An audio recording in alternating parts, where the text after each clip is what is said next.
So what's up guys, so pre-birthday shoot guys, 40th birthday diri sa may barangay Santa Rosa, Tabango, Leyte. So di ami diri karon sa may beach side, so featuring si Mrs.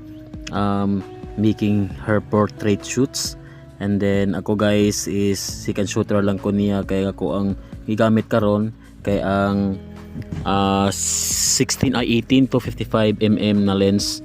So more on wide shoot ko karon guys, para ma-reveal na to ang iyahang scenario. So sample shoot, so okay kasi sa actual guys, muna yung sample shoot sa wide, and after ani guys is move na pud ni para sa muang second set. So paingon pa lang ni sa high tide diri guys, so nindot kayo ang klima karon, ang panahon karon kay dili siya init din dili pa siya cloudy, sakto-sakto ra. So this is our second shoot guys. Time lapse namon ni Mrs. na siya sa may bangka. So walking distance lang mo ang location guys sa iyahang balay. So dili mi gasto ani gasolina and dili pud layo.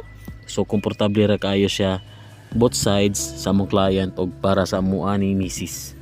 And fast forward ta guys, so main shooter gapon ako si Mrs. Ani, and ako more on backup shoot and wide angles shoots ako So pabalik na mi ani guys, paingon sa balay sa mo ang client.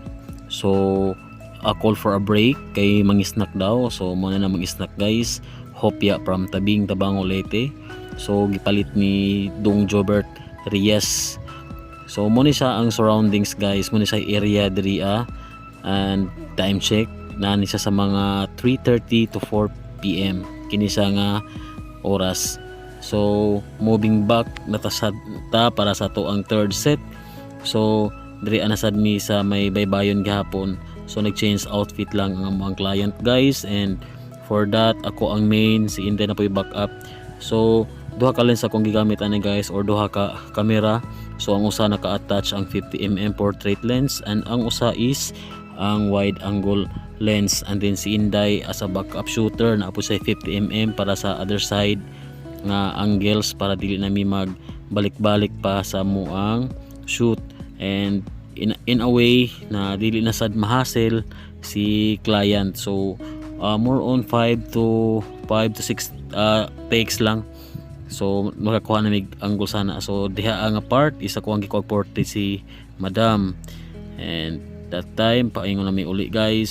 So another snack na naman kay paingon naman mi mag-end. So before ko mag-snack guys, ako sanggi take time nga ma-record ang surroundings diri kay ming ambon na ni siya nga time diri guys. So sakto human naman mi. So mag-pack na ko sa akong mga gamit, and si Mrs. tabang pag-pack up sa mga gamit para mahuman dayon mi, and this time snack time na. So nag-offer si ma'am og soft drinks and coffee, so I choose black coffee with bread. And this time guys, human nami paingon nami ani heading nami paingon sa Tabing, kay tuwa man mo ang mga kidos ngadto sa Tabing. So ato mi paingon, so from Santa Rosa largo mi sa Tabing guys. So mo ni sa ang way paingon sa Tabing. So nindot kay diri guys mag road trip kay wala kay mga motor, and safety pud sa kay walay mga maglabang-labang nga maglabang-labang nga mga iro. And usa pa ana guys is nindot kita tanaw ng mga kahoy nga magian ninyo, and bugnaw po kay diri So once again, this is Marcos, follow for more.